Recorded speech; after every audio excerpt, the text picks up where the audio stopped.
Good morning, and welcome to another Writer's Morning Commute with Ashton Gaskill. This past weekend, finally got around to watching Quentin Tarantino's The Hateful Eight. I'm a fan of his work overall. I think he has some very interesting movies. Some I've loved, some I've found to be okay at best, but I definitely feel like he has a worthwhile backlog for people to experience, assuming you can stand some strong language and strong violence and gore.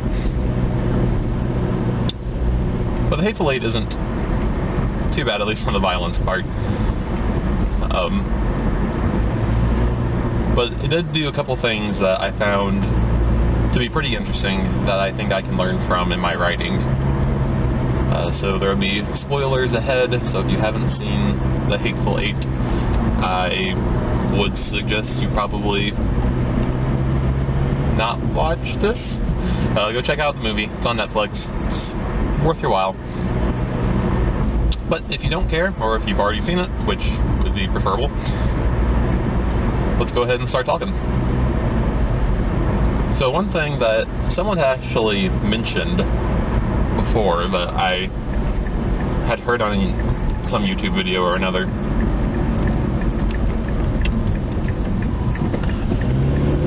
that was also true for me, was that how the movie is set up. You have, it's called The Hateful Eight, and a bunch of people arrive to this isolated little cabin, and everybody's, mad at each other, and there's 9 people there. So you're like, okay, well, one of these people is going to die, and I thought I knew who it was, and that's going to leave 8 people who are, angry at each other. And I was so wrapped up in counting how many people there were, and counting, paying attention to all the little things going on, that I totally missed that there was a 10th person in this building. Which, story-wise, sure, you can't tell. But from a meta perspective, Channing Tatum's name is right there in the credits, opening credits. And when his name popped up, my wife and I both said, oh hey, I forgot he was in this. Because we both had heard before that he was in it, but we'd forgotten. So we both were like, oh hey, he's in this.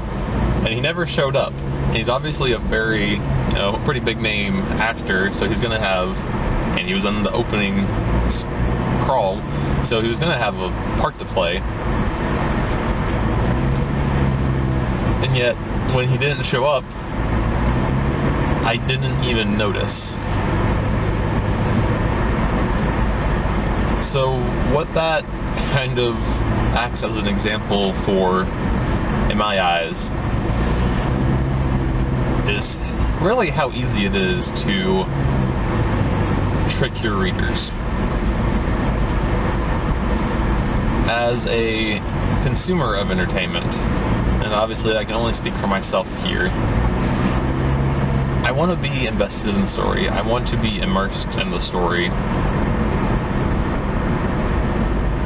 I want to be entertained. And as long as you're entertaining me, as long as you have interesting world building, interesting characters,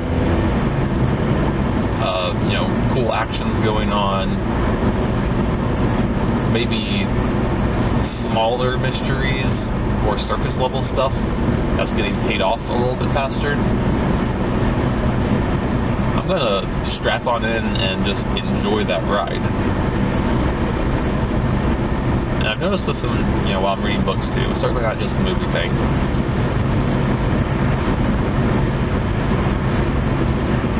I will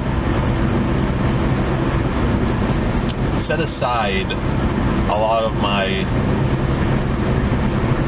I don't want to say analytical parts of my brain, but I won't overanalyze every little detail as I'm taking something in, especially the first time. Because I'm just taking in the experience as a whole. So if you can give those, more surface level mysteries to keep my brain busy and stop me from poking too hard at the deeper things, and if you can keep me entertained, a lot of those big plot points and plot twists that you have been working on are going to hit really well. You're going to sneak in information that's relevant at the time, but is more relevant to this plot twist, or structure it such that when you give it to me, I don't think it's relevant at all. And I'm going to have all those facts in my back of my head. I'm not going to be paying attention to them. I'm going to be paying attention to what's going on currently. Now, if you slow down too much, and you give me a whole bunch of slow portions, that's what I'm going to start thinking. But as long as you keep me entertained and you keep stuff moving, I'm not going to be pondering on all that stuff. So that definitely helps me think about how to structure plot twists in my future books. Hopefully it helps you as well. Thank you for writing with me. I hope you have a great day.